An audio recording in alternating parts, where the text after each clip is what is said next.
दिया था आप लोगों को? कर लिया आप लोगों ने?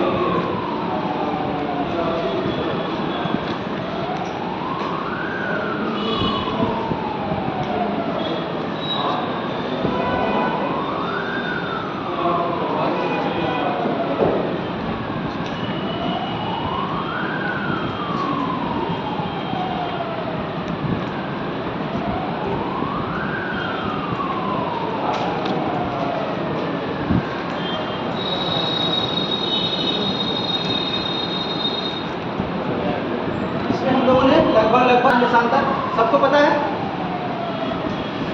हाँ जी, आपको अक्षांश देशांतर के बारे में मालूम है? और इंटरनेशनल डेट लाइन क्या होता है? इंटरनेशनल डेट लाइन में इंटरनेशनल डेट लाइन में क्या होता है?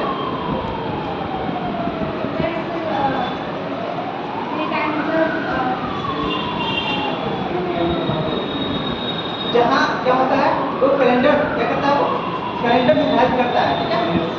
कैलेंडर के बारे में बताता है वो। जैसे कि हम लोग जब इंटरनेशनल डेट लाइन को क्रॉस करते हैं तो या तो हमको एक दिन का लाभ होता है, एक दिन का प्रॉफिट होता है, या हमको एक दिन का लॉस होता है या नुकसान होता है, ठीक है?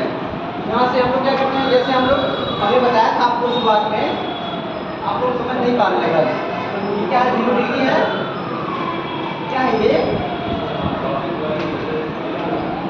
GMT, ठीक है? Greenwich mean time. ये लंदन के पास से गुजरती है, ये सीधी रेखा है। ये क्या है? ये सीधी रेखा है, देशांतर रेखा है, जो मेडियन मतलब प्रधान देशांतर रेखा है, जिसे हम लोग ग्रीनविच मीन टाइम, इससे क्या करते हैं, समय का निर्धारण करते हैं। हमारा देश इस ग्रीनविच मीन टाइम से कितना है, 5.5 डिग्री आगे है, ठीक है? जब इसलिए हम पूरब की तरफ जाएंगे तो समय की क्या होगी, वृद्धि होगी। जब इसके पश्चिम की तरफ आएंगे तो समय की क्या होगी, समय की कमी होगी, ठीक है? ह्रास होगा। जैसा मैंने बताया था 1 डिग्री से 2 डिग्री के बीच कितने का 4 मिनट का डिफरेंस होता है।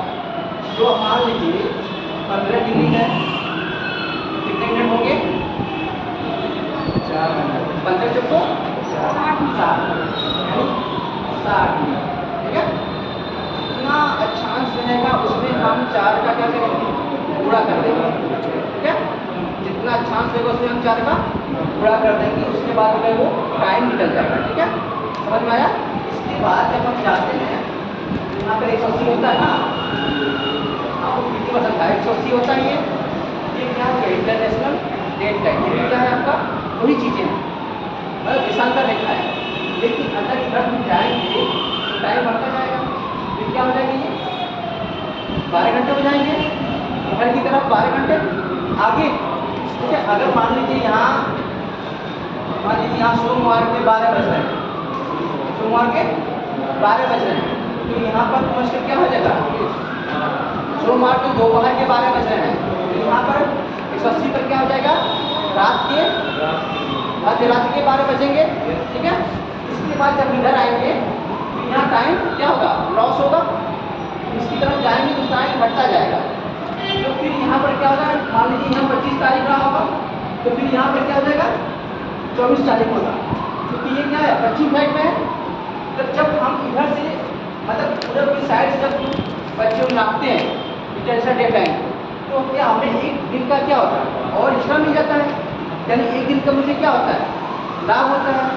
लेकिन जब घर से उधर नापते हैं तो ऑलरेडी वहाँ पर क्या है, एक दिन हो चुका है, तो हमको वहाँ पर क्या होगा, एक दिन लॉस होगा, ठीक है?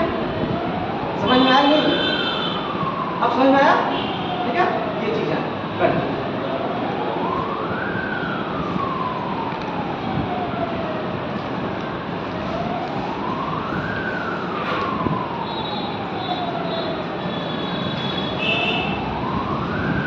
हम लोग ब्रह्मांड के बारे में पढ़े थे, यूनिवर्स के बारे में, ठीक है?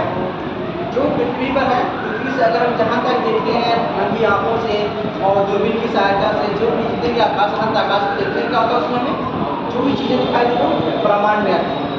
ब्रह्मांड से ऊपर के 3 सिद्धांत थे, कौन कौन से थे? ये बिग बैंग थ्योरी थी, दूसरा आपका क्या था, स्थिर सिद्धांत था और स्थिर अवस्था का, और तीसरा आपका क्या था, सौरमान का सिद्धांत। पहला जॉर्ज मेंडल ने किया था, दूसरा हर्मन बार्टी ने किया था। ठीक है, ये चीजें थी। बाकी पहला ज़्यादा इंपॉर्टेंट था, इसलिए मैंने आप लोगों को क्या बताया था उसके बारे में, कैसे होता। पहले क्या था, ये एक कार्बन था, फिर विस्फोट होता है, फिर उसके चीज़ों को लेकर वो, इसके बाद फिर सौरमंडल। सौरमंडल के बारे में मैंने क्या बताया था, कल मैंने क्लास लिया था सौरमंडल के बारे में। ठीक है, और कल 7-10 लोग थे, 10 लोग थे सर। ठीक है, तो उसको हम रिपीट करते रहे कि सौरमंडल में क्या होता है कि हमारे सूर्य के चारों तरफ, जैसे मान लीजिए क्या है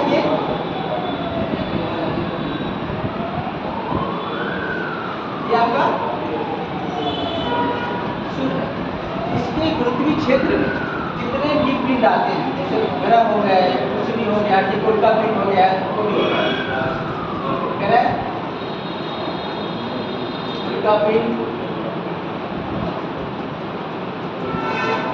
शुक्र ग्रह, ठीक है, और जो भी गैसें, मूलकण, जितने भी उसके पृथ्वी क्षेत्र में आते हैं वो सब क्या होते हैं, सौरमंडल कहलाते हैं। ठीक है, ये बताया था मैंने कल, उसके जितने भी इसके क्षेत्र में आते हैं वो सब सौरमंडल कहलाते हैं। ठीक है, सूर्य की अपनी एक क्या होती है, पृथ्वी क्षेत्र होता है, प्रकाश करने की अपनी उत्पन्न करने की क्षमता होती है। सूर्य में क्या हो रहा है, इसमें नाभिकीय संलयन की क्रिया हो रही है। इसमें क्या होगा, 4 हाइड्रोजन मिलकर एक हीलियम का निर्माण करते हैं। क्या होता है इसमें,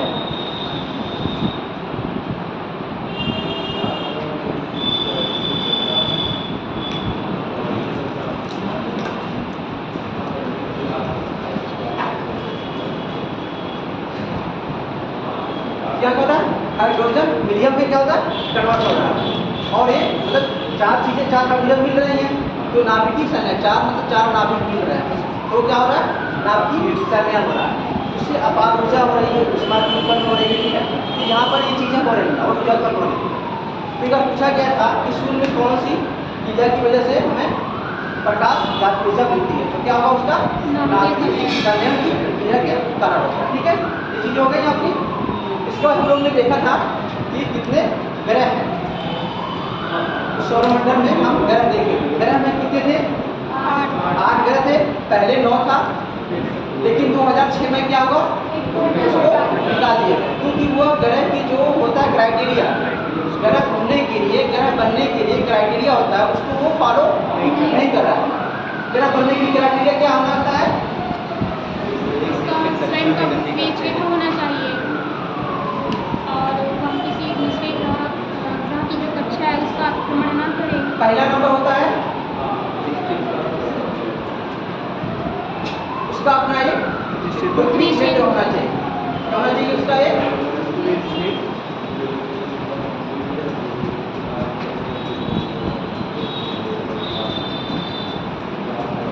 दूसरा क्या होना चाहिए,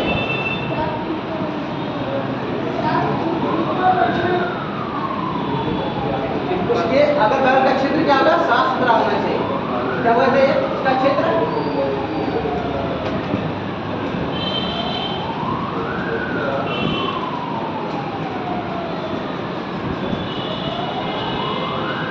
तीसरा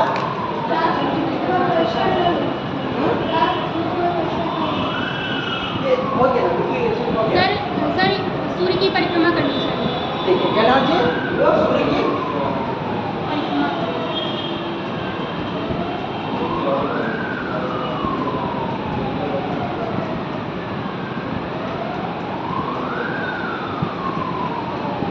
ठीक है, वो सूर्य की परिक्रमा करता हो।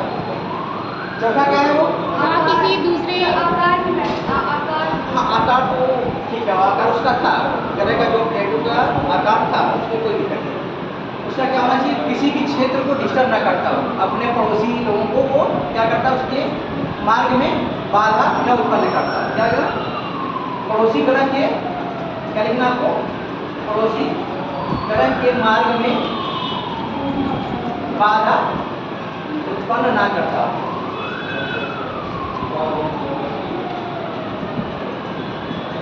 ठीक है, ये 4 चीजें थी, लेकिन क्या था, प्लेटो के साथ क्या था, प्लेटो के साथ ये चौथा वाला उसका फुलफिल नहीं कर रहा था। ये क्या करता था, जो 8वां ग्रह है, 8वें नंबर पर क्या होता है, अरुण वरुण, मतलब यूरेनस और नेपच्यून। नेपच्यून की बात कर रहे हैं। नेपच्यून जो था उसके ग्रह में क्या करता था, प्रवेश करता रहता बार बार। प्लूटो क्या था, उसके ग्रह में प्रवेश कर जाता था, ठीक है। इसलिए इसको उसने 2006 में कहाँ पर सम्मेलन हुआ था, चेक गणराज्य के। चेक गणराज्य कहाँ पर है, हाँ नहीं, कहाँ पर है चेक गणराज्य, यूरोप में। यूरोप महाद्वीप में है। आपको मैप नहीं देखना है इसका मतलब, ये रहा यहाँ यूरोप में, ठीक है। यहाँ मिल जाएगा आपको चेक गणराज्य, जिसकी एक शहर है प्राग। वहाँ पर ये सम्मेलन हुआ था 2006 में, और उसके बाद उसको बाहर कर दिया गया, ठीक है। तो 2006 तक, 6 से पहले तक हमारे सौरमंडल में कितने ग्रह थे, 9 ग्रह थे। लेकिन 2006 के बाद से क्या हुआ, 8 ग्रह हो गए। तो 8 ग्रह कौन कौन से हो गए, आप जो लिखकर नहीं याद वो लिख लिए। ग्रह बनने के लिए ये चीजें होता है, ये जरूरी होता है।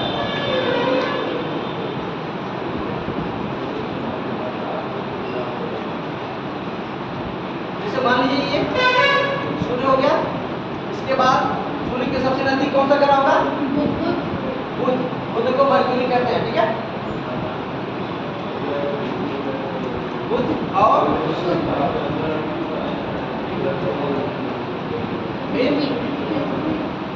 पृथ्वी भी, मंगल,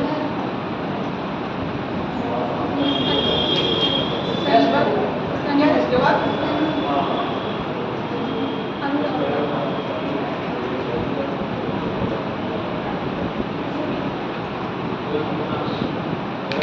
ये चीजें हैं।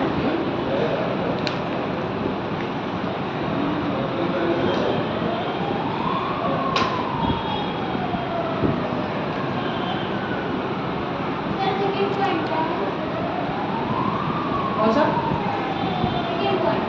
ये उसका क्षेत्र जो है साफ सुथरा होना चाहिए, ठीक है। उसका क्षेत्र क्या होना चाहिए, साफ सुथरा होना चाहिए। ये 4 हैं, 4 पॉइंट हैं, इनको आप कर लीजिए।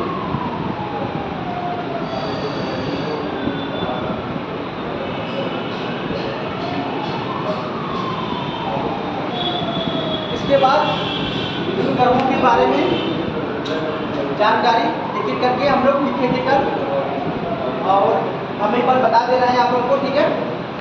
बाकी आप लोग एक बार कर लीजिएगा कल, क्योंकि हमने उसको पूरा तरह करवा दिया है, ठीक है। बाकी और लोगों के पास होगा लगाए तो 10 लोग ना, आप लोग थोड़ा सा इग्नोर कर लीजिए, ठीक है। जैसे बुध हो गया, ये क्या चाहिए, सूर्य के क्रम के अनुसार ये सूर्य के सबसे नजदीक है, और उसके मतलब कि क्षेत्रफल के हिसाब से सबसे छोटा है। लेकिन 2006 से क्या था, पहले प्लूटो था छोटा, लेकिन 2006 के बाद से ये नंबर 1 पे आ गया। क्रम के अनुसार ये दूसरे नंबर पे है, ये तीसरे नंबर पे, चौथे, 5वें, 6वें, 7वें, 8वें, ठीक है। ये 8 आपके हैं, उनकी अपनी अलग रोटेशन है और ड्यूरेशन दोनों, उनकी परिक्रमा और घूर्णन दोनों अलग अलग गिनती है, ठीक है। इसमें हमें इसका कोई ग्रह नहीं, उपग्रह नहीं है।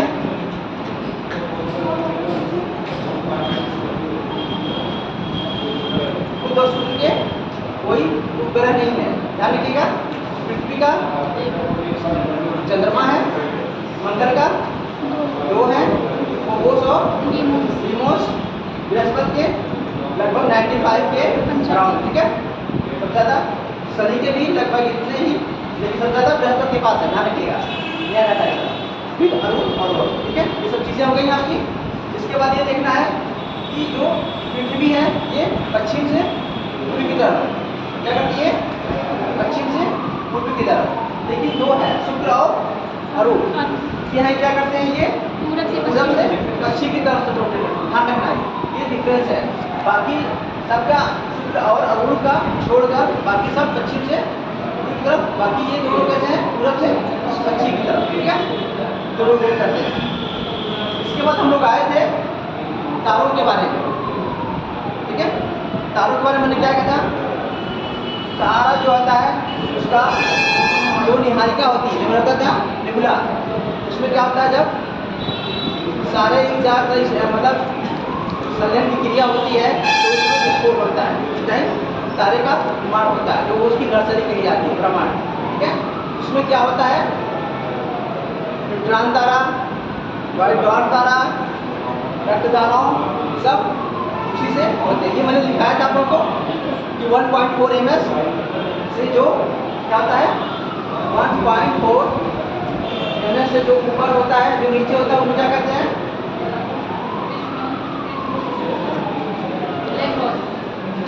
ब्लैक होल जो होता है। ठीक है, वो जो होता है आपका एक व्हाइट ड्वार्फ, क्या कहते हैं उसको, जीवाश्म तारा कहते हैं। ठीक है, लेकिन ऊपर वाले को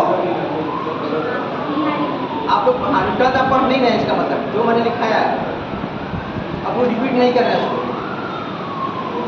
ठीक है,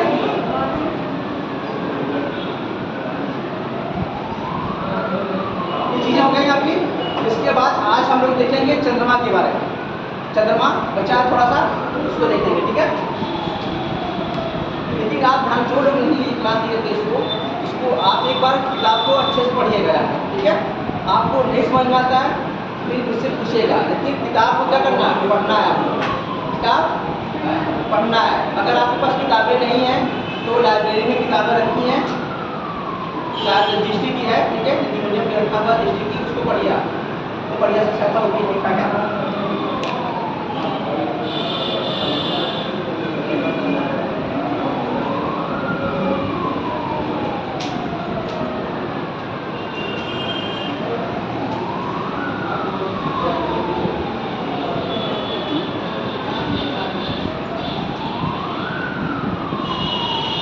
क्या है ये, क्या है ये, ग्रह है, उपग्रह है, इसका है पृथ्वी का है। इसी से ही क्या होता है, चंद्र ग्रहण और सूर्य ग्रहण होता है। क्या होता है,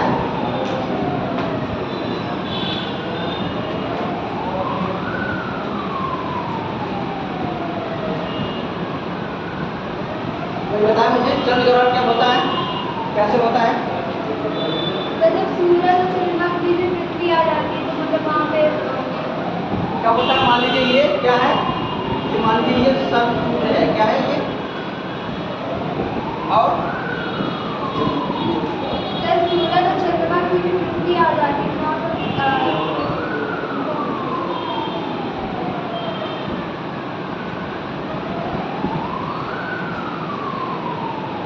है, तो क्या होगा इसका, ये छोटा बना दिया मैंने, इसको क्या होना चाहिए, ये बड़ा होना चाहिए।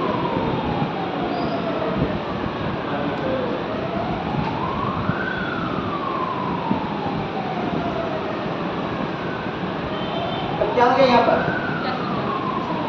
उसका प्रकाश मतलब मुंह पे नहीं पहुँच पा रहा, वहाँ पर चंद्रमा इसका प्रकाश कहाँ नहीं पहुँच पा रहा है, इसका प्रकाश कहाँ नहीं पहुँच रहा है, सूरज का कहाँ नहीं पहुँच रहा है, चंद्रमा पे, तो चंद्रमा पे कभी,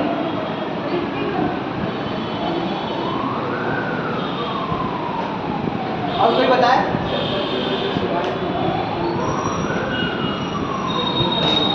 जी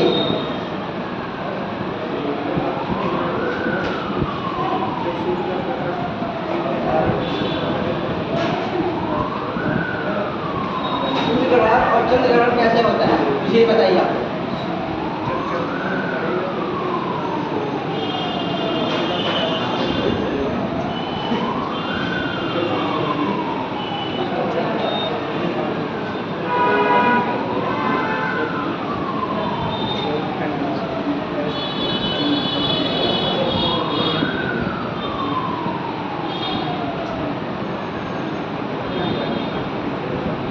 हाँ जी,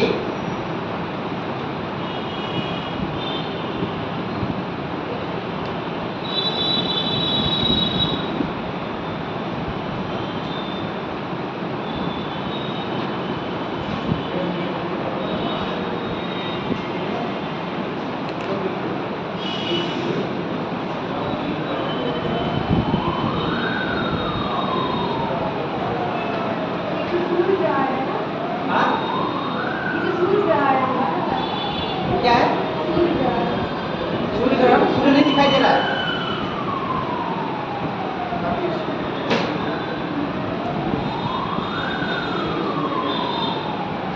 क्या है ये? New moon. इसे हम क्या कहते हैं? अमावस्या। ठीक है, क्या बोलते हैं इसको? न्यू मून, अमावस्या। ठीक है, और कब होता है? पूर्ण मून कब होता है? जिसे हम क्या कहते हैं? पूर्णिमा। पूर्णिमा की क्या कंडीशन होनी चाहिए? पूर्ण मून की सोचिए, थोड़ा सा सोचिए आप।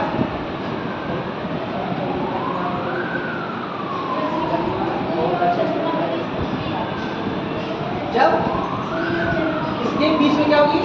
अब पृथ्वी क्या करेगी? क्या दोनों का क्या करना है? सूरज को एक जगह रखना है, पृथ्वी और चंद्रमा का इधर उधर करना है। ध्यान रखना इस चीज का। ठीक है, आप सही। ठीक है, हाँ चलिए, ठीक है।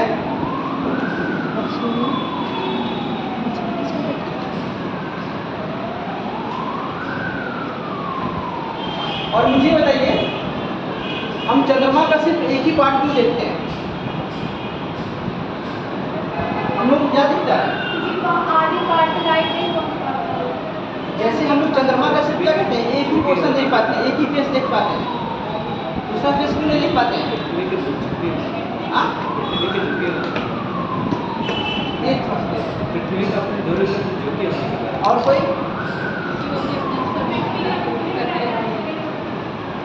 इसका एक रीजन है, क्या है? चंद्रमा का जो है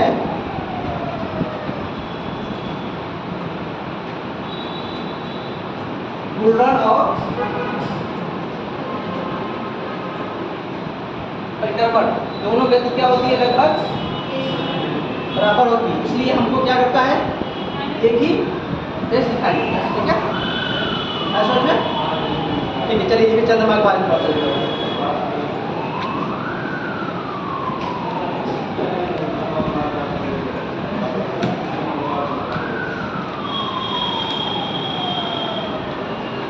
चंद्रमा पृथ्वी का एकमात्र उपग्रह है। चंद्रमा पृथ्वी का एकमात्र उपग्रह है।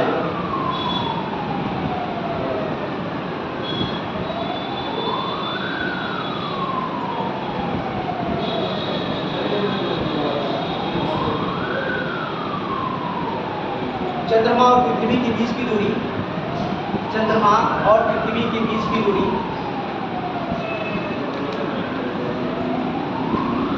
3,84,000 किलोमीटर है।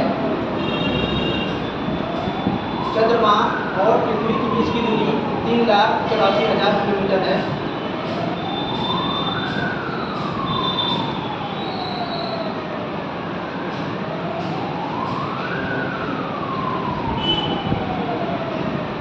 चंद्रमा अपने अक्ष पर 5 डिग्री झुका हुआ है।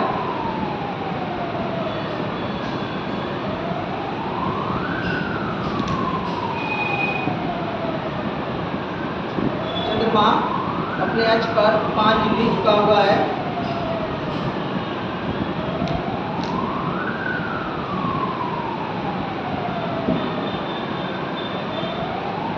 चंद्रमा का घूर्णन और परिक्रमण की अवधि लगभग समान होती है। घूर्णन यानी जो अपने ही जगह पर, जैसे ये रोटेट कर रहा है, क्या कर रहा है? ये घूर्णन हो गया। ठीक है, ये अपनी जगह पर ये घूर्णन हुआ। और परिक्रमण मतलब क्या होता है? जो चारों तरफ क्या घूम जाता है, उसको क्या कहते हैं? परिक्रमा करना। जिसे कहते हैं परिक्रमा करना, चारों तरफ उसके घूमना। वो लगभग क्या होती है? एक समान, की अवधि लगभग एक समान होती है।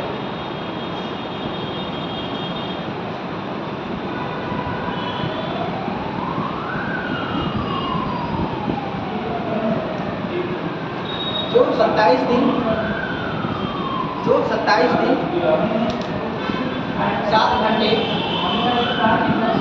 27 दिन 27 डेज 7 आवर 7 घंटे, वो 27 दिन 7 घंटे 43 मिनट 43 मिनट हो गया।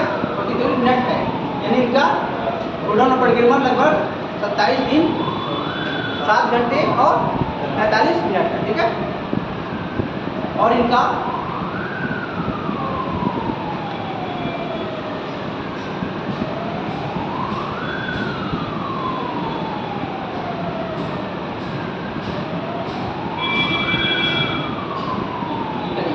इसलिए ये चंद्रमा का सिर्फ एक ही भाग दिखाई पड़ता है, चंद्रमा का सिर्फ एक ही भाग दिखाई पड़ता है। इसी कारण चंद्रमा का एक ही भाग मतलब एक ही फेस दिखाई पड़ता है।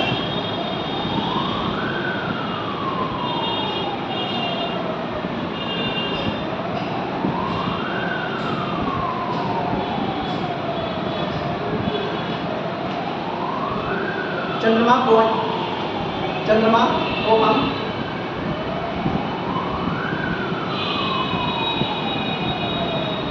चमकते हुए विभिन्न आकार में देखते हैं। चंद्रमा को चमकते हुए हम विभिन्न आकार में देखते हैं, जिन्हें हम चंद्रकलाएं कहते हैं, जिन्हें हम चंद्रकलाएं कहते हैं।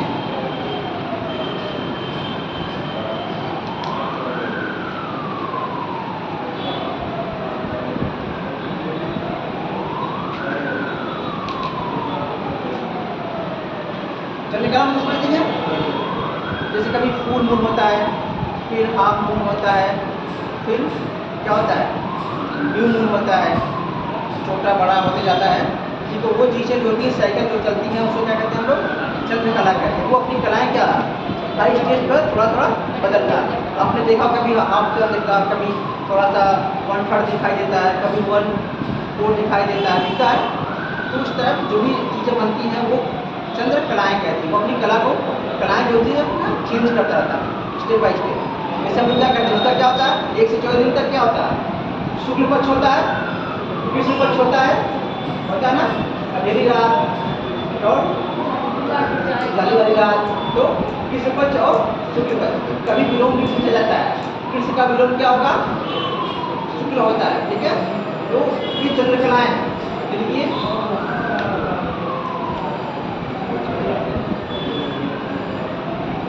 प्रत्येक चंद्रकला खुद को प्रत्येक चंद्रकला खुद को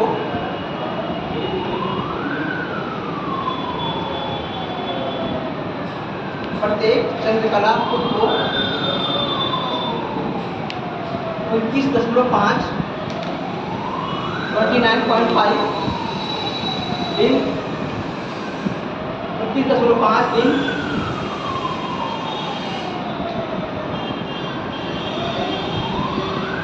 में दोहराता है। 29.5 दिन में दोहराता है,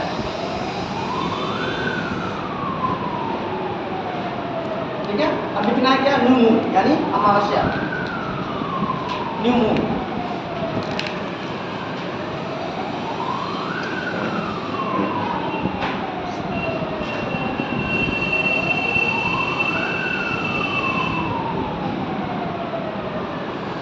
तो मैंने यहाँ फोटो बताया था कैसे कैसे जब पृथ्वी और सूर्य के बीच में चंद्रमा आ जाता है। उसके बाद फिर जैसे दूसरी स्थिति में क्या होता है जब पृथ्वी और सूर्य के बीच में चंद्रमा हो गया, फिर चंद्रमा और सूर्य के बीच में पृथ्वी आती है, ठीक है। तो मून इसमें के न्यू मून में इस स्थिति में चंद्रमा दिखाई नहीं देती है।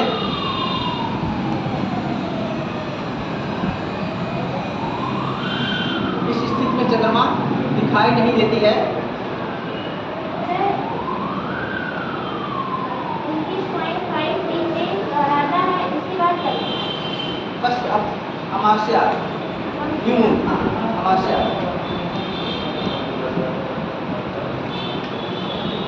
क्योंकि चंद्रमा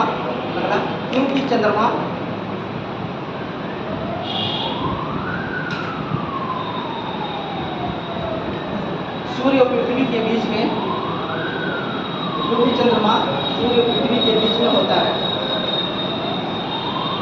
मैं बना लीजिएगा आपको, ठीक है।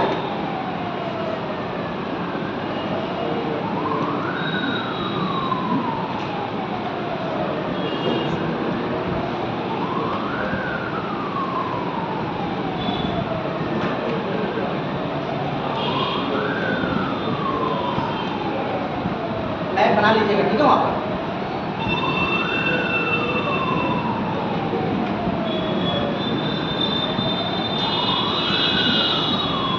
ठीक है, ये बना लीजिए। उसके नीचे लिख दीजिएगा आप लोग न्यू मून। जैसे इसकी कैलरी क्या होती है, ये रोक लेती है, ठीक है, ये यहाँ पर नहीं आ पाती है, इसके वाले ये नियम।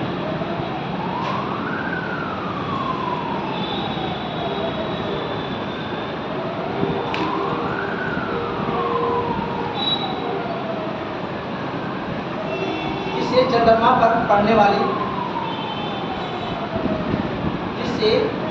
पर पड़ने वाली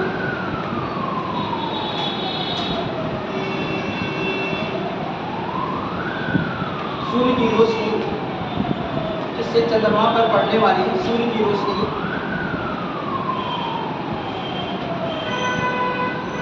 पृथ्वी तक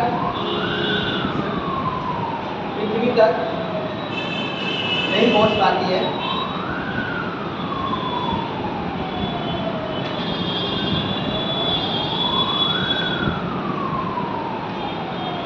इस स्थिति को सूर्य ग्रहण कहते हैं। क्या हुआ? थोड़ा सा आगे आ जाइए आप। ये सीट यहाँ खाली है, उत्तर भी पढ़ देना पर यहाँ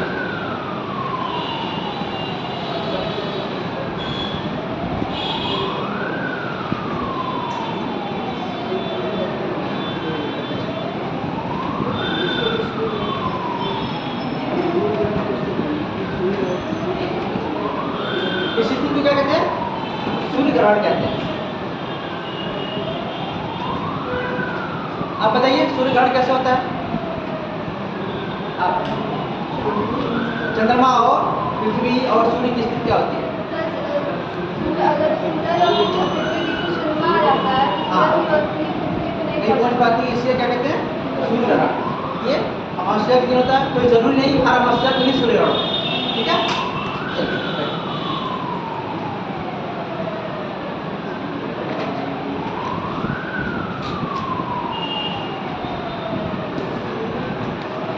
अगला लिखिए, सूर्य ग्रहण के लिए ये स्थिति अनिवार्य है, यानी ये पोजीशन जो है ये अनिवार्य है। सूर्य ग्रहण के लिए ये स्थिति अनिवार्य है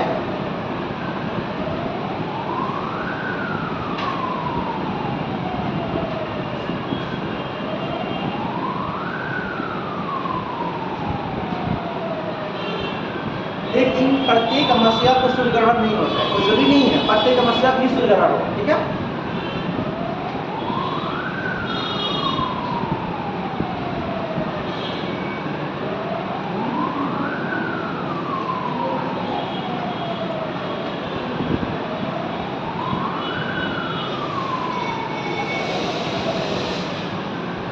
अब अगला लिखिए पूर्णिमा, फुल मून।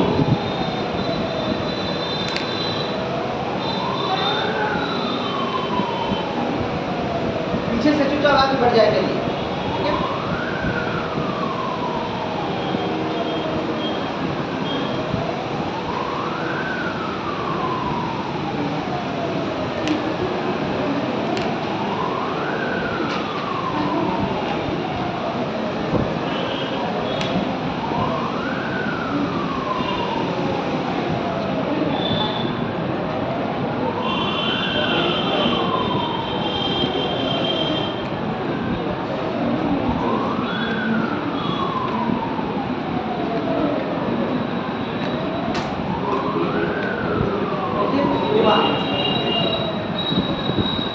पूर्णिमा, फुल मून।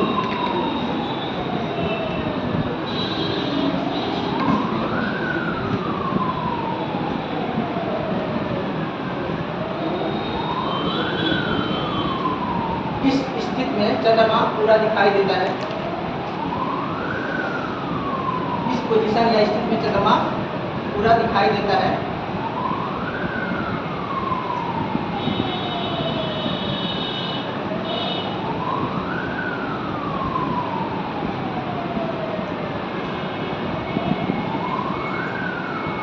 जब पृथ्वी, सूर्य, चंद्रमा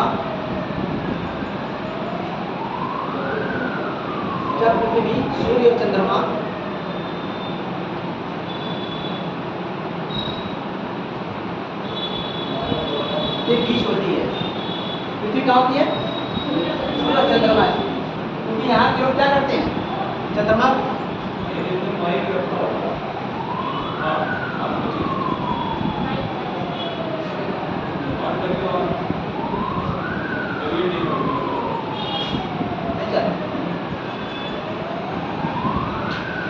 ठीक है, यहाँ के लोग क्या करते हैं, इसको चंद्रमा को देख रहे हैं ना, इस एरिया वाले, ये वाले, ठीक है, इसलिए चंद्रमा उनको पूरा दिखाई देगा, इसलिए फुल मून। फुल मून कब होता है, चंद्रमा पूरी कब दिखाई देती है, दिन में या रात में? रात में दिखाई दी ना, तो फिर इन लोगों को क्या होता है, ये क्या सूर्य की अपोजिट साइड में है, तो यहाँ पर क्या होगी, रात होगी, इधर वाले के पास दिन है, इधर सूर्य है, इधर क्या है, चंद्रमा, इधर रात होगी, और इन लोगों को यहाँ पर इन लोगों को क्या होगी, चंद्रमा पूरा दिखाई देगा, ठीक है, यहाँ पर क्या होगी, ये फुल मून यानी पूर्णिमा होगी, ठीक है। ध्यान रखना आपको, चंद्र ग्रहण सूर्य ग्रहण दोनों का पोजीशन याद रखना है, भूलना नहीं है, ठीक है।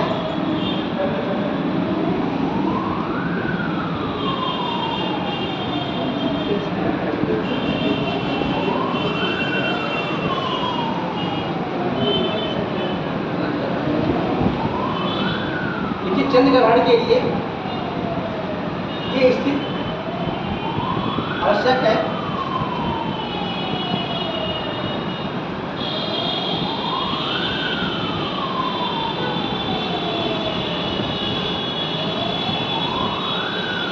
लेकिन प्रत्येक पूर्णिमा को चंद्र ग्रहण होना जरूरी नहीं।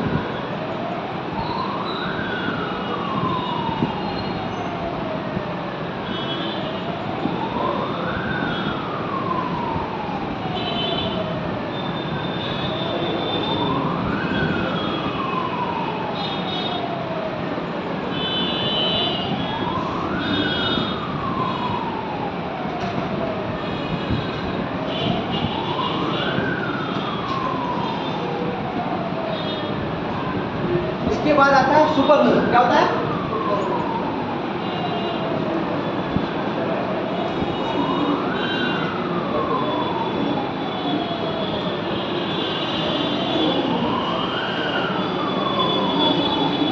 सुपर मून कब होता है, एक होता है ब्लू मून।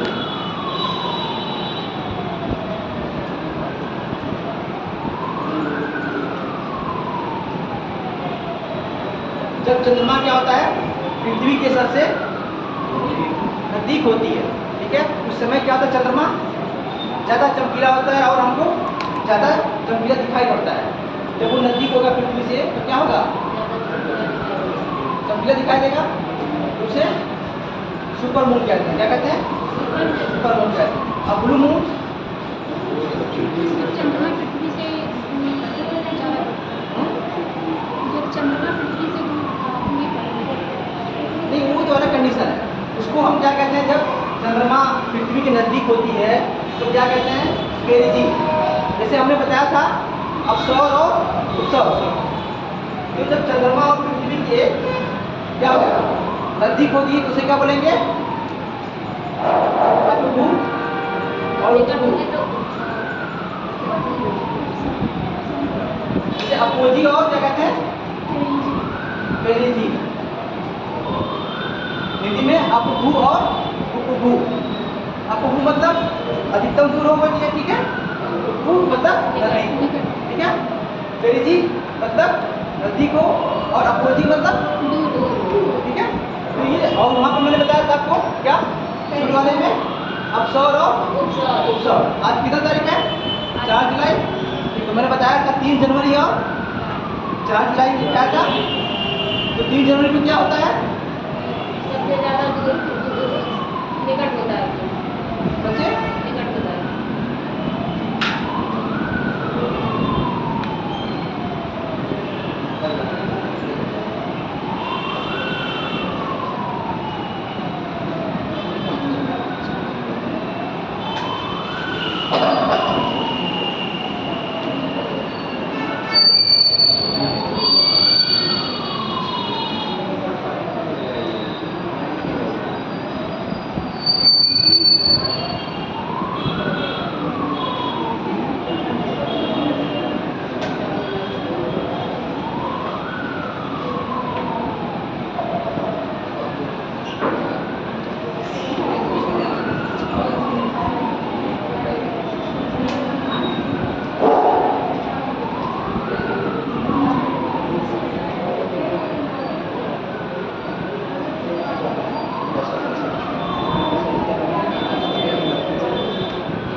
ठीक है।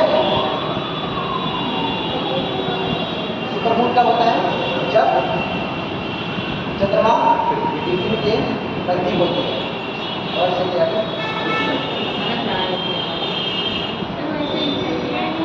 वैसे ही ठीक है वैसे ठीक ना? बस थोड़ा और तेज ताकि पीछे तक सुनाई दे।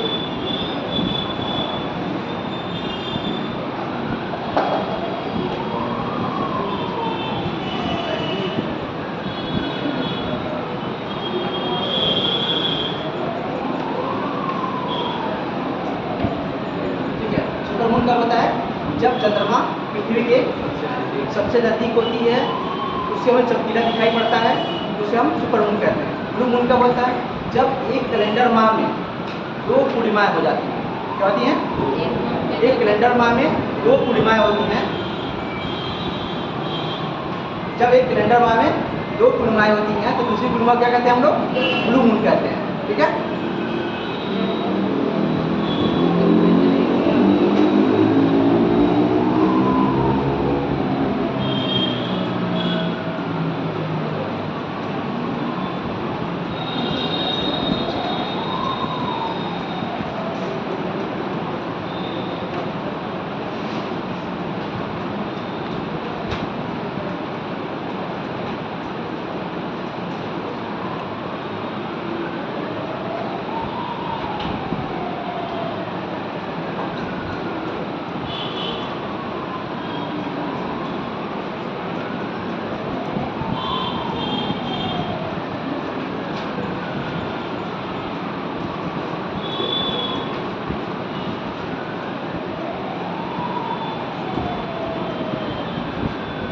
ठीक है।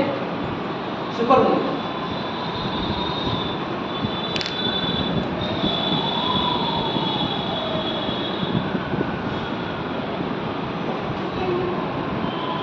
क्या?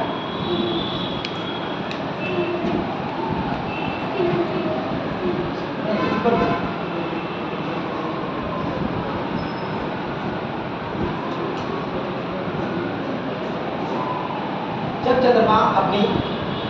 जब चंद्रमा अपनी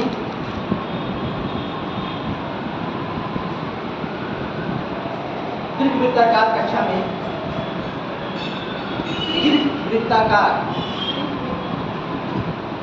जब चंद्रमा अपनी दीर्घवृत्ताकार कक्षा में पृथ्वी के सबसे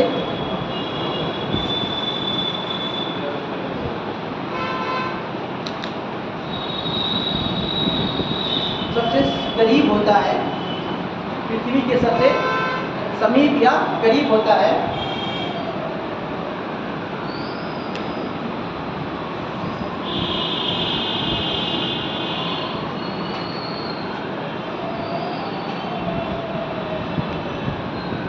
तो चंद्रमा ज्यादा चमकीला दिखाई पड़ता है। तो चंद्रमा ज्यादा चमकीला दिखाई पड़ता है, जिसे हम सुपर मून कहते हैं।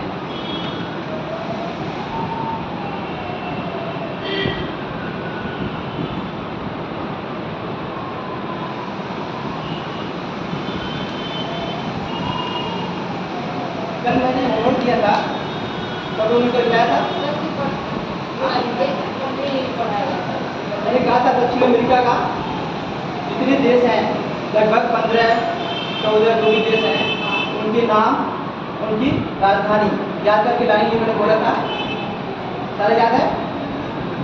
ठीक है। कोलंबिया की राजधानी क्या है?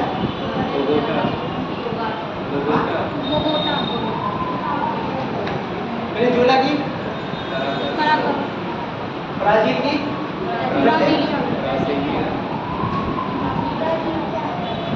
इधर से इसरो में क्या है?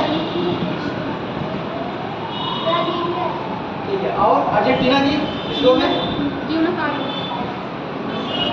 चिली की? ठीक है। और इक्वाडोर की? ठीक है। ये चीज़ें याद रखनी है। ऊपर से मैंने कहा था दक्षिण अमेरिका से 2 रेखाएं गुजर रही हैं। कौन कौन सी? भूमध्य रेखा और दूसरी मकर रेखा। उन्हें याद करना है, ठीक है। चलिए अगला ब्लू मून। अगला ब्लू मून।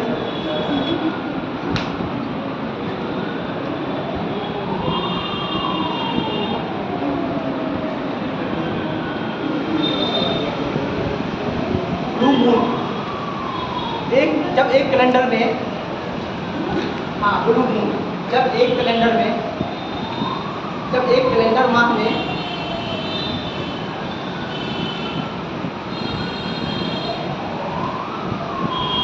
दो पूर्णिमाएं हो, तो जब एक कैलेंडर माह में दो पूर्णिमाएं, आप इधर आइए ना, यहाँ बैठिए, आप खाली पढ़िए, बैठिए। जब एक कैलेंडर माह में दो पूर्णिमाएं हो, जैसे मान लीजिए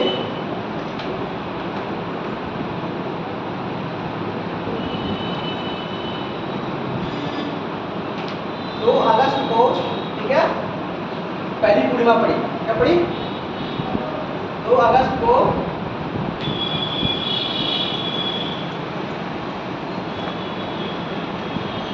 फिर इसके बाद कब पड़ेगी? लगभग 17 तारीख को, ठीक है। 17 तारीख को क्या हो, पूर्णिमा थोड़ी नहीं पड़ेगी, क्या पड़ेगी? न्यू मून होगा। इसके बाद फिर इसमें क्या पड़ेगी? 31 तारीख को। 31 तारीख को दूसरी पूर्णिमा होगी। ये पूर्णिमा को क्या कहेंगे हम? ब्लू मून कहेंगे। एक ही क्या होगा, एक माह कैलेंडर में दो पूर्णिमा होंगी। अगर 2 तारीख को पहली पूर्णिमा हो रही है तो फिर 17 तारीख को न्यू मून होगा, ये फुल मून क्या न्यू मून होगा। फिर इसके बाद फुल मून कब होगा? 31 को। तो ये क्या होगा, ये ब्लू मून होगा, ठीक है। समझ में आ गया?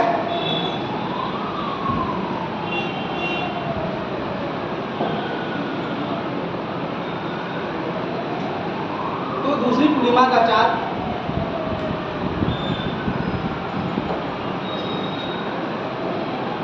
ब्लू मून कहलाता है। तो दूसरी पूर्णिमा का चांद क्या कहलाता है? ब्लू मून कहलाता है।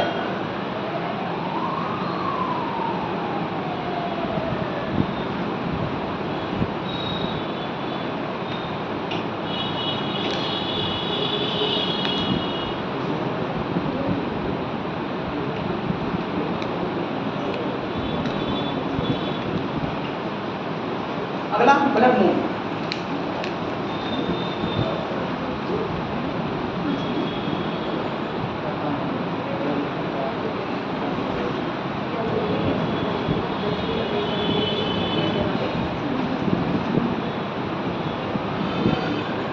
ब्लड मून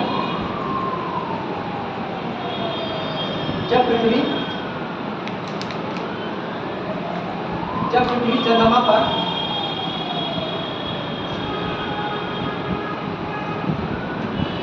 पूर्ण छाया डालती है, यानी पूर्ण उसका शैडो पड़ता है,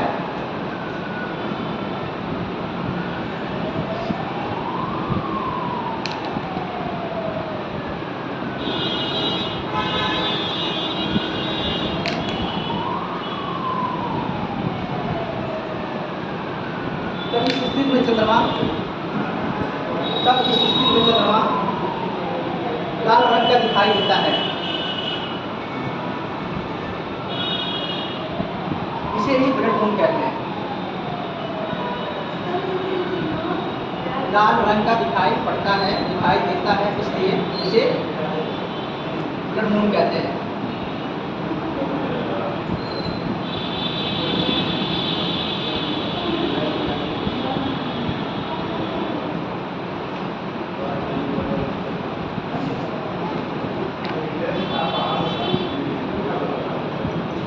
ठीक है, पॉइंट लिखिए नीचे। चंद्रमा के काले धब्बे वाले क्षेत्र को शांति सागर कहते हैं। जो हमको दिखाई देता है काला धब्बा वाला क्षेत्र, जब देखते हैं रात में दिखाई देता है ना, उसे शांत सागर कहते हैं। हाँ, सी ऑफ ट्रैंक्विलिटी, शांत सागर, सी ऑफ ट्रैंक्विलिटी।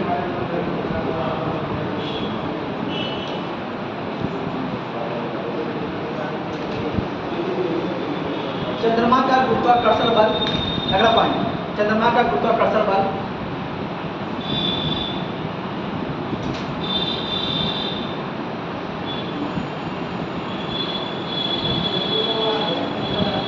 चंद्रमा की गुरुत्वाकर्षण बल का मान पृथ्वी के गुरुत्वाकर्षण बल के मान से 1/6 होता है।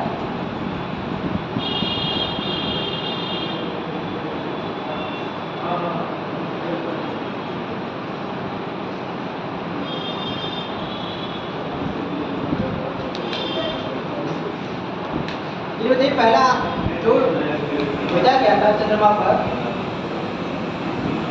जो व्यक्ति जो पहुंचे थे, कब गए थे? किस सन में? नील आर्मस्ट्रांग किस सन में गए थे?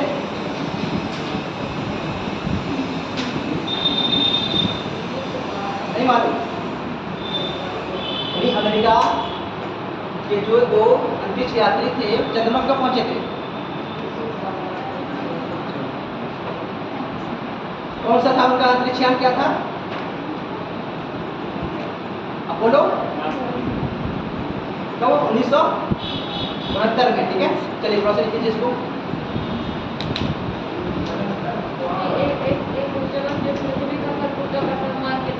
क्या?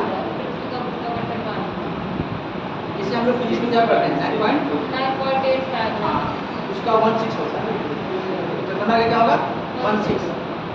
ठीक है, जितना भी अगर मान हम रखेंगे उसका 1/6 कर देंगे। ठीक है, उतना मान वो चंद्रमा का हो जाएगा। 20 जुलाई 1969 को अपोलो 20 जुलाई 1969 को अपोलो 20 जुलाई 1969 1969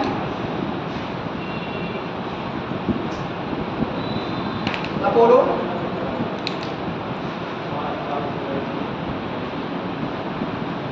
सेकेंड अपोलो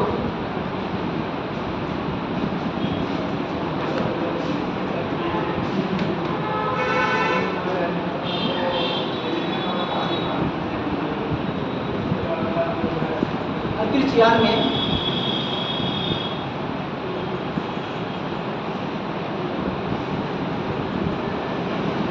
तीन अंतरिक्ष यात्री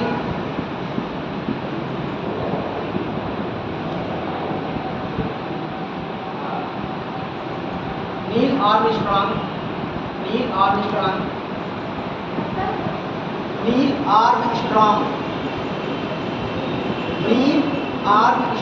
कितने हैं?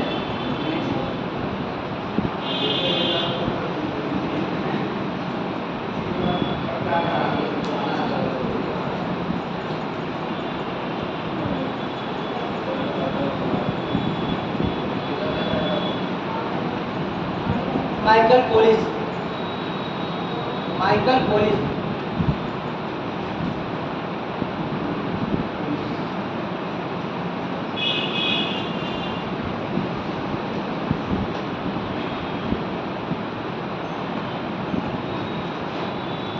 और तीसरे कौन थे?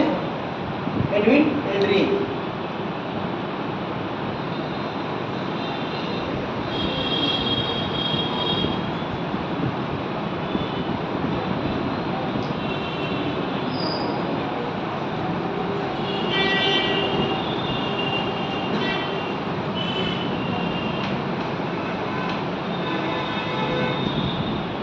आप लोगों के लिए एक होमवर्क है, जितने भी चंद्रयान भेजे गए हैं, कितने भेजे गए हैं हमारे देश से?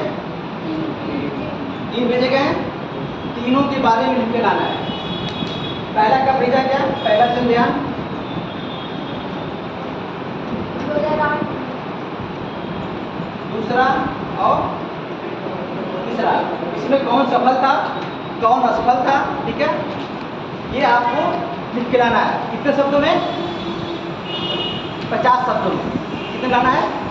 50 शब्दों में लिख के लाना है। चंद्रयान फर्स्ट, सेकेंड और थर्ड कब भेजा गया और कौन सा उसमें मतलब लॉन्च कौन सा यूज़ किया गया था, पीएसएलवी कौन सा यूज़ किया था, पीएसएलवी यूज़ किया था, पीएसएलवी यूज़ किया गया था। ये पूरा अच्छे से 50 शब्दों में लिखकर लाना है। ठीक है,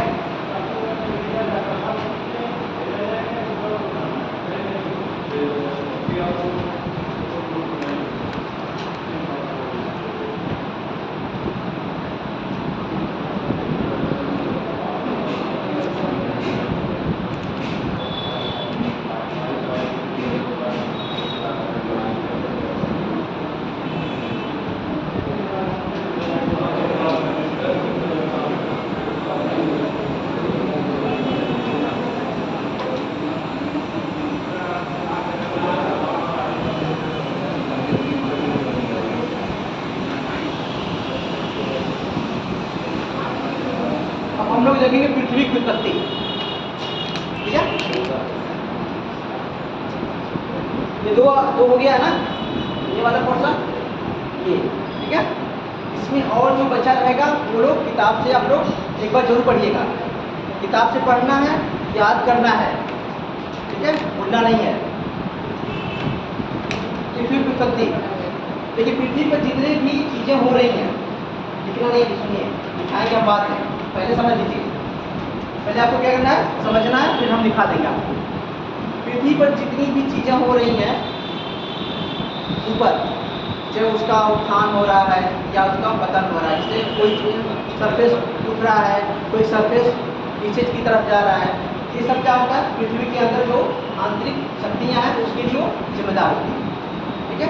जो पृथ्वी के अंदर संबंधित तरंगें चल रही हैं, जो भी एक्टिविटीज हो रही पृथ्वी के अंदर, उसकी वजह से पृथ्वी के सरफेस को हमको चीज़ें दिखाई देती हैं। इसलिए कहा जाता है कि आंतरिक शक्तियाँ जो होती हैं वो पृथ्वी के सरफेस पर विषमता उत्पन्न करती है। विषमता मतलब कहीं ऊंचा है तो कहीं नीचा है, कहीं पर्वत है तो कहीं पठार है, कहीं खाई है, ठीक है।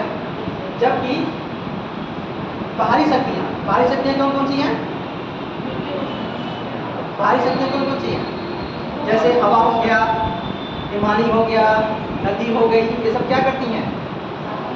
जो भी ऊंची चट्टानें होती हैं, जो भी ज़्यादा ऊंचाई होती है, उनको काट छांट कर क्या करती हैं?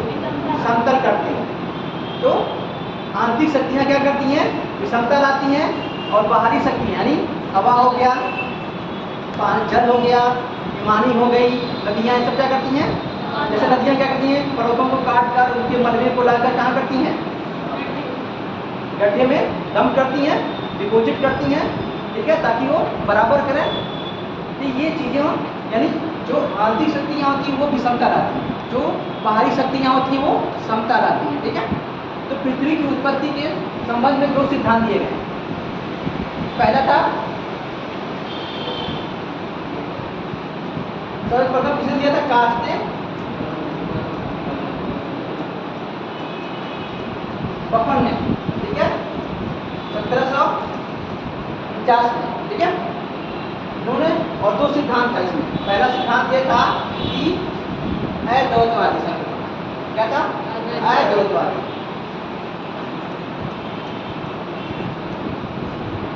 और दूसरा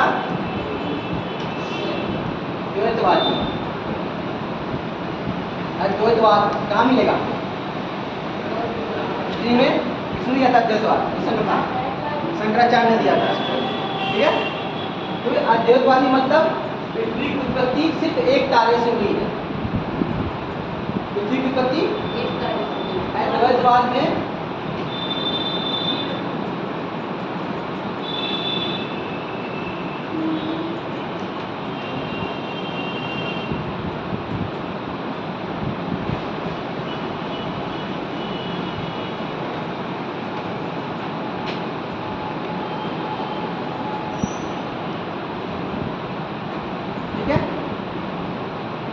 पृथ्वी की उत्पत्ति के लिए सिर्फ एक तारा जिम्मेदार है। इसमें आपके आते हैं कौन कौन से? कांट आते हैं,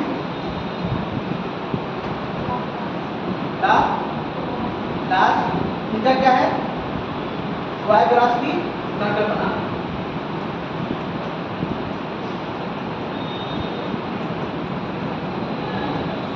इनका निहारिका की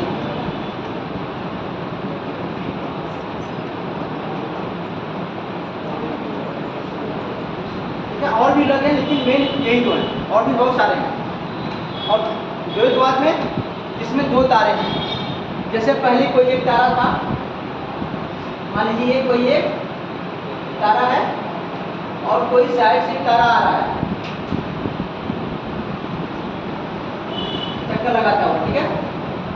जब इसके नजदीक आता है सूर्य के, तो क्या करता है? इसमें से कुछ चीजें क्या करता है? बाहर आता है। ये भी क्या है? इसमें से बाहर आता है, इसकी तरफ ये आने की कोशिश करता है, ठीक है। लेकिन इसके ना ही जब ये आगे चला जाता है तो ना ये जो बाहर आता है, ना इसमें मिल पाता है, ना इसमें मिल पाता है। ये एक फिलामेंट के रूप में ऐसे ऐसे रह जाता है, ठीक, शिकार के रूप में। उसके बाद यहीं से हमारे 9 ग्रह की उत्पत्ति होती है। 9 ग्रह मतलब पहले 9 ग्रह, अब क्या होंगे 8 ग्रहों की उत्पत्ति पहले, तो फिर यही होती है पहले, मतलब इस वाले में पहले तारे वाले में क्या है, पहले तारे में क्या था, कोई कांड के हिसाब से देखा जाए तो कांड कहते हैं कि पहले ब्रह्मांड में शीतल ठोस गैस पदार्थ थे, ठीक है। उसमें क्या हुआ, मोशन हुआ, अपनी गुरुत्वाकर्षण शक्ति हुई, वो आपस में आके चिपके, फिर उसमें मोशन हुआ, गति हुई, फिर वो गति के रूप में क्या हुआ, वो एक अग्निपिंड के रूप में कन्वर्ट हो गया। जब मैंने ब्रह्मांड पढ़ाया था आपको, तो अग्निपिंड में कन्वर्ट हो गए। बाद में वो उनकी गति बढ़ती गई, गति बढ़ने की वजह से उसमें से एक छल्ला निकल कर बाहर हो गया, ठीक है। एक छल्ला निकल बाहर हुआ, जब वो छल्ला बाहर हुआ तो क्या हुआ, वो एक ग्रह हुआ। फिर दूसरा छल्ला बाहर हुआ तो दूसरा ग्रह, फिर तीसरा छल्ला बाहर नहीं हुआ तो इस तरह 8 छल्ले निकले, तो वो 8 ग्रह बन गए। और जो बाकी था वो क्या होगा आपका सूर्य, ठीक है। तो ये उनका कंसेप्ट था कांड का। यानी यहाँ पर उत्पत्ति क्या हो रही है, एक तारे से हो गई, एक तारा के लिए जिम्मेदार है। और लैप्लास के अनुसार उन्होंने क्या कहा, पहले से ही कांट ने कहा था कि पदार्थ इकट्ठा हो गए, उनमें मोशन हुआ, उनमें गति हुई, उसके बाद वो अग्नि पिंड में कन्वर्ट हुए। लेकिन मतलब लाप्लास क्या कहते हैं, ये कहते हैं पहले से ही था। ये मानते हैं कि अग्निपिंड पहले से ही था, बाद में उसमें से एक छल्ला निकला और उस छल्ले से क्या हुआ, सारे ग्रह का निर्माण हुआ, ठीक है। इन दोनों में क्या है, उसमें बारी बारी से छल्ले निकले, इसमें एक ही बार में एक छल्ला निकला और उसमें 9 निकला। बाकी द्वैतवादियों में एक सूर्य पहले से है, दूसरा सूर्य आता है, दूसरा तारा आता है, तो इसमें से क्या, उसकी शक्ति से इसमें से कुछ पदार्थ निकलते हैं, निकल के ना इसमें भी पाता है, इस वाले में ना इस वाले में, वो बीच में रह जाता है। और तारा जो समीप आता है वो चला जाता है अपना चक्कर लगाकर। जो निकला हुआ पदार्थ आता है बाद में वही क्या होता है, वही ग्रहों का निर्माण करता है, ठीक है। बस यही कंसेप्ट है, ज़्यादा कुछ नहीं इसमें, थोड़ा बहुत लिखना आप तो लिख लीजिए, ठीक है। हाँ जी, सर कांड में किसका है, इसमें या क्लास का है कि कांड का है? क्या इस समय किस सिद्धांत का मार्ग है? इस समय हम देख रहे थे, इसमें बिग बैंग थ्योरी चल रही है हमारी, बिग बैंग थ्योरी, ये सब पुराने प्राचीन वाले, ठीक है। अभिनव मत जो है बिग बैंग सिद्धांत का, ठीक है। चलिए देखिए, कांड के बारे में थोड़ा सा लिख लीजिए, पृथ्वी की उत्पत्ति के बारे में।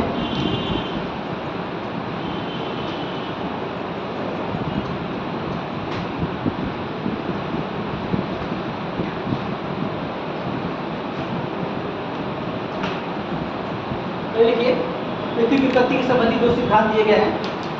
पृथ्वी की उत्पत्ति से संबंधित 2 सिद्धांत दिए गए हैं।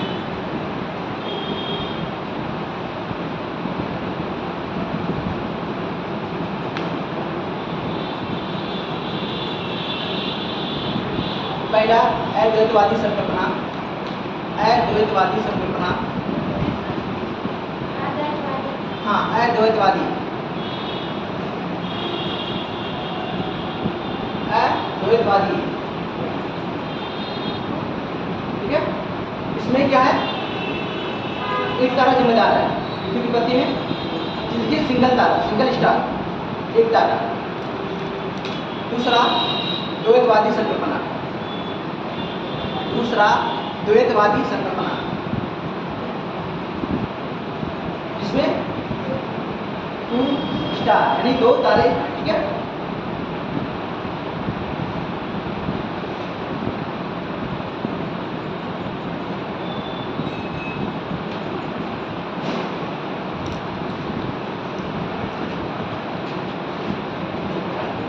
ठीक है, पहले कांड कर लीजिए, अद्वैतवादी वाले में कांड कर दिए। बस समझ लीजिए, ज़्यादा कुछ नहीं, आप समझ लीजिए तो उसको लिख सकते हैं आप, ठीक है।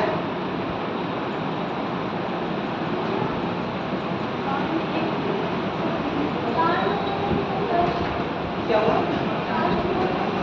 कांड, कांड, ये कांड लिखा था मैंने, कांड लिखा है ना? कांड क्या है?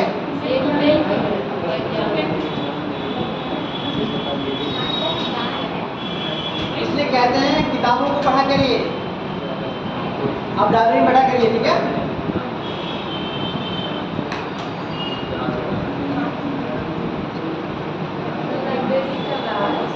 हाँ लाइब्रेरी चल रही है, देखिए सर पढ़ा, अभी सर बता देंगे आपको। सर्वप्रथम कांड लीजिए, सर्वप्रथम कांड ने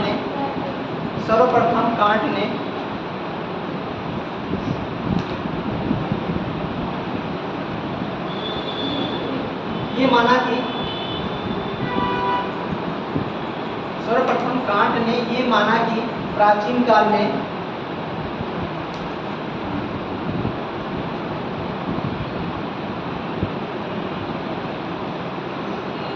ब्रह्मांड में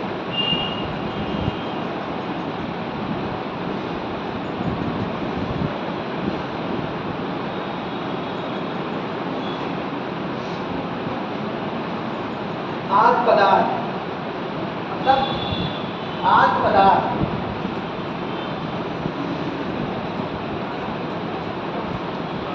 बिखरे हुए थे। ब्रह्मांड में आद पदार्थ बिखरे हुए थे।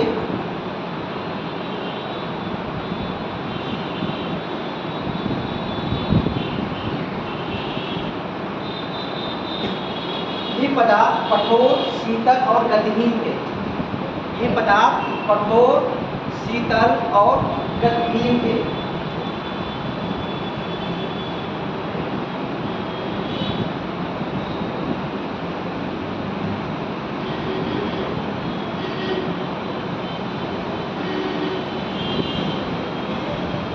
कांट ने पुनः मान लिया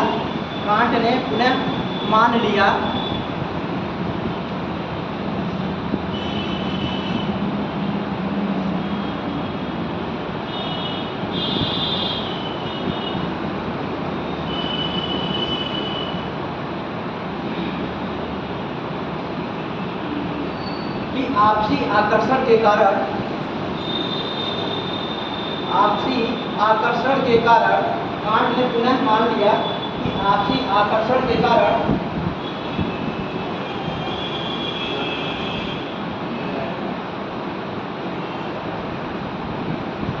ये कण एक दूसरे से टकराने लगे। आपसी आकर्षण के कारण ये कण एक दूसरे से टकराने लगे।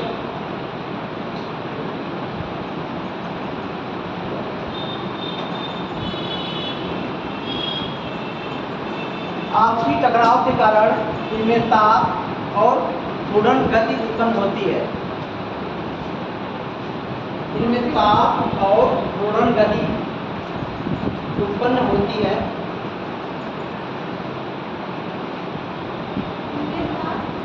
और घूर्णन या भ्रमण गति उत्पन्न होती है।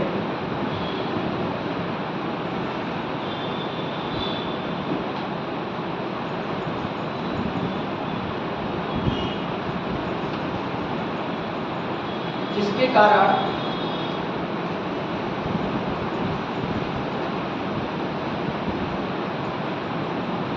ताप में वृद्धि होती है।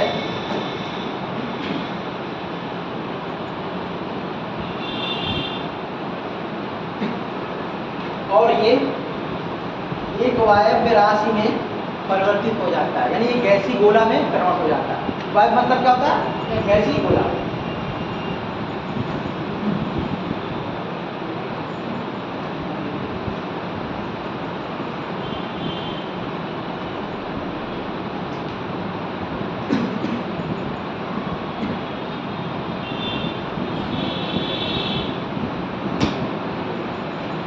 आगे चल करेंगे वायव्य राशि एक निहारिका में कन्वर्ट हो जाती है, यानी परिवर्तित हो जाती है।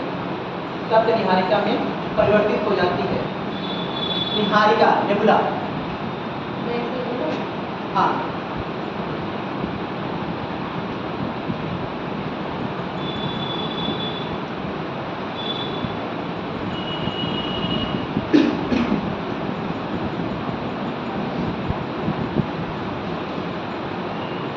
आगे चल के इस निहारिका में आगे चलकर इस निहारिका में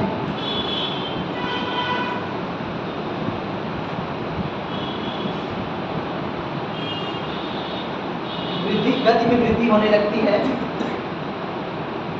निहारिका की गति में वृद्धि होने लगती है।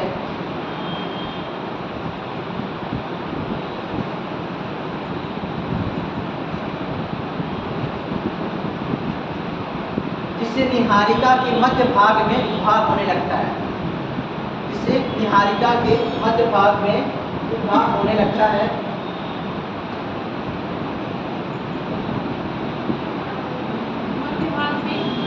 उद्भाग होने लगता है।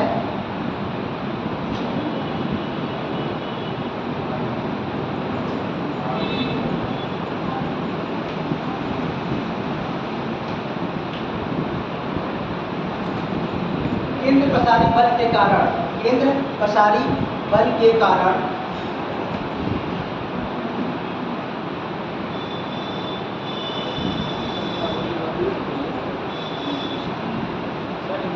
केंद्र पसारी, केंद्र क्या लिखे हैं? केंद्र पसारी बल के कारण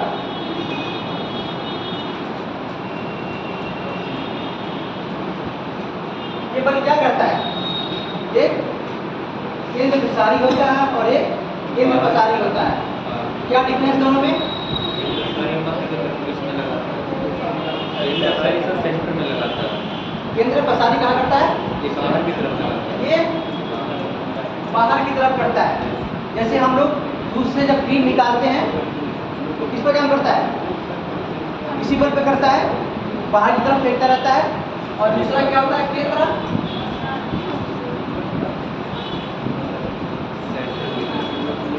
केंद्र की तरफ, ठीक है, अंदर की तरफ। केंद्र पसारी बल के कारण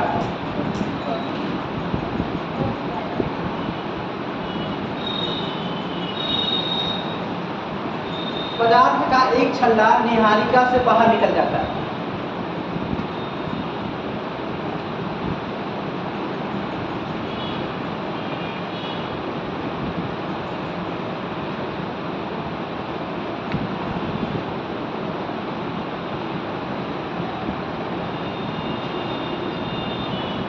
और ये क्रिया 9 बार होती है।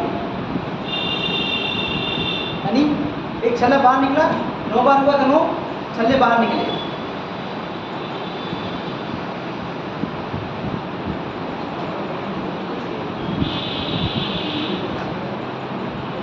ठीक है, 9 छल्ले बाहर निकले। उसके बाद धीरे धीरे इन छल्लों से, यानी इन छल्लों के पदार्थ एकत्रित होने लगे। धीरे धीरे इन छल्लों से पदार्थ एकत्रित होने लगे और एक एक ग्रह का निर्माण किया। पदार्थ धीरे धीरे एकत्रित होने लगे और ग्रहों का निर्माण किया।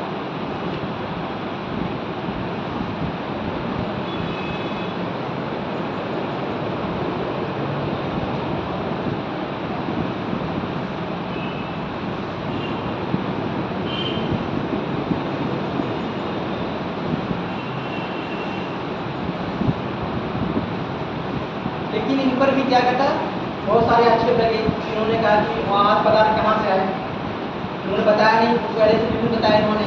ठीक है, उस पर भी लोगों ने क्या कहा, उन्होंने बताया नहीं। और फिर जो मोशन आया तो अपने आप कैसे मोशन आ गया उसमें, जो उनमें गति आई कोणों में, इन पर बहुत सारे आक्षेप लगे। इन सब आक्षेपों से बचने के लिए लाप्लास ने क्या किया था, उन्होंने सब झंझट छोड़ दिया। उन्होंने क्या कहा, नहीं पहले ही एक अग्निकांड था। उन्हें सोचा कि पहले कहाँ से पदार्थ इकट्ठा किए, फिर कैसे मिले, फिर उनमें कैसे मोशन हुआ। इन सब चीज़ों से लाप्लास बचने के लिए क्या बोले कि पहले से ऑलरेडी एक क्या था, निहारिका थी हमारे पास, जो क्या थी। उन्होंने सब चीज़ों से कि हमारे पर कोई भी आलोचना हमारी ना हो, इन आलोचनाओं से बचने के लिए उन्होंने कहा कि हमारे पास पहले से ऑलरेडी एक निहारिका थी। उन्होंने मान लिया। बाद में इसी निहारिका से, उस मोशन से एक छल्ला बाहर निकला, ठीक है, और उस छल्ले से ही क्या होगा, ग्रहों का निर्माण हुआ। ये कांड का, ठीक है, सॉरी लाप्लास का। तो डिफरेंस यही है। उनका क्या था, बारी बारी से 9 छल्ले निकले और 9 ग्रहों का निर्माण किया। लेकिन वर्तमान काल में कितने ग्रह हैं? 8। 2006 तक 9 थे, उसके बाद हमारे 8 हो गए, क्योंकि यम या प्लूटो को बाहर कर दिया गया, ग्रह की लिस्ट से बाहर कर दिया गया। ठीक है, तो ये कांट और लाप्लास का डिफरेंस पता हुआ आप लोगों को कि लाप्लास को लिखाना पड़ेगा, नहीं ना? आप लोग बोर हो जाएंगे, पता है। ठीक है, इसके बाद ये 2 सिद्धांत हो गए आपके, और बहुत सारे हैं, लेकिन आप कांट और लाप्लास को ये फेमस इनको जानेंगे। ठीक है, इसके बाद द्वैतवाद वाले में आपको कौन से मिलेंगे? चैम्बरलिन और बोल्टन। कौन से मिलेंगे? चैम्बरलिन और बोल्टन। और दूसरा होंगे जेम्स जीन्स की ज्वारी परिकल्पना।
ग्राउंड परिक्रम ये था कि 2 तारा था, एक तारा पहले से था, दूसरा तारा उस तारे के समीप आता है, तो उस अपने आकर्षण शक्ति इसकी क्या है? ज़्यादा है। इस तारे से कुछ पदार्थ क्या करता है? अपनी ओर आकर्षित करता है। ठीक है, जब आकर्षित करता है तो धीरे धीरे आगे की तरफ बढ़ता जाता है और उस पदार्थ को अपनी तरफ आकर्षित करता है। एक कंडीशन ऐसी आती है कि वो पदार्थ वो इस तारे से निकल जाता है, लेकिन इस तारे में भी नहीं मिल पाता, ना ही इस तारे के गुरुत्वाकर्षण क्षेत्र में आ पाता है, नहीं ध्रुवीय क्षेत्र में आ पाता है, तो वो बीच में ही आ जाता है। बाद में वही क्या होता है? ग्रहों का वही बाद में घनीभूत होते हैं, ठंडे होते हैं, इकट्ठे होते हैं, फिर वो ग्रह का निर्माण करते हैं। तो ये ग्रहाणु परिक्रमा और ये ज्वारी के रूप में, ज्वार के रूप में होता है, इनके निकलता हुआ, और वो एक सिगार के रूप में निकलता है। बस 2 ही डिफरेंस निकलता है। ठीक है, तो कुछ सिद्धांत हैं, उनको लिखा नहीं रहे हम। ठीक है, आप लोग पढ़ लीजिएगा एक बार, इसको लिखाने में बहुत लंबा चौड़ा हो जाएगा, टाइम कम है। ठीक है, ये ध्यान रखना है, कुछ सिद्धांत है उसको हम लिखवा दे रहे हैं, उसको कौन कौन उसको प्रतिपादित किया वो ध्यान रखना है।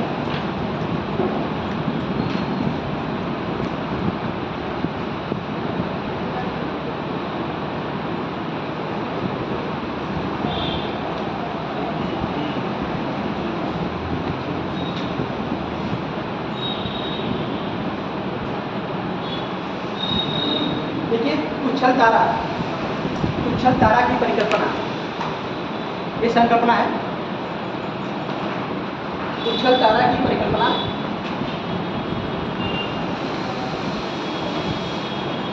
इसको किसने किया था? कास्टे द बफन ने। कास्टे द बफन,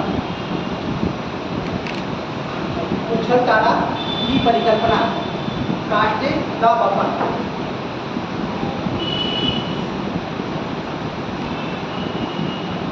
दूसरा, वायव्य राशि की परिकल्पना, वायव्य राशि की परिकल्पना, वायव्य राशि की परिकल्पना कांट ने किया था।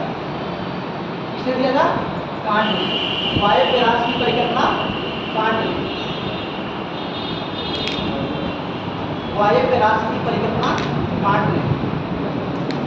इसके बाद निहारिका की परिकल्पना, निहारिका की परिकल्पना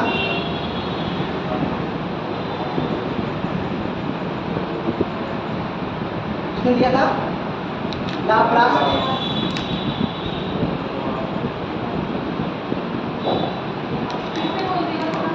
निहारिका वायव्य राशि।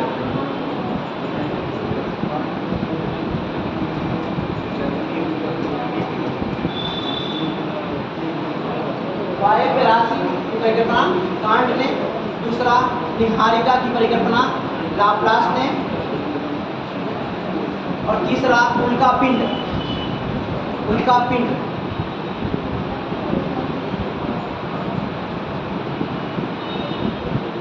उल्का पिंड की परिकल्पना लाप्लास ने। लाप्लास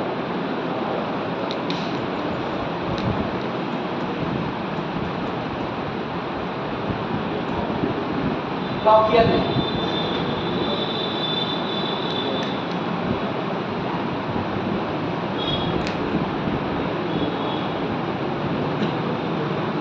अगला गरहाड़ू की परिकल्पना। ये लिखा था मैंने गरहाड़ू। गरहाड़ू की परिकल्पना चेम्बरलिन। चेम्बरलिन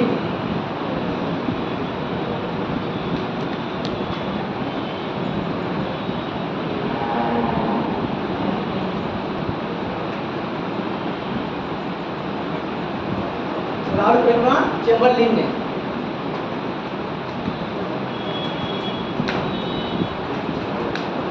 ठीक है। अगला ज्वारी परिकल्पना। ज्वारी परिकल्पना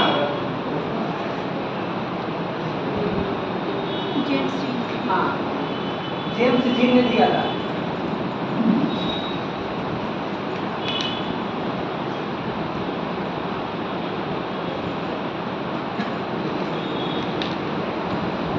अगला दो तारक।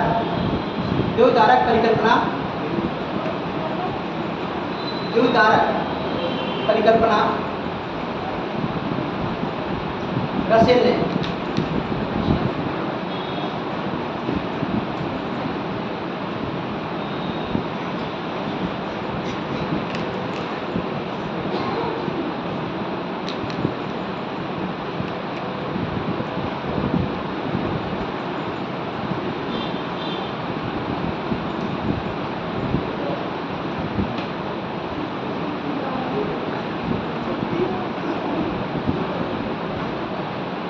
ठीक है।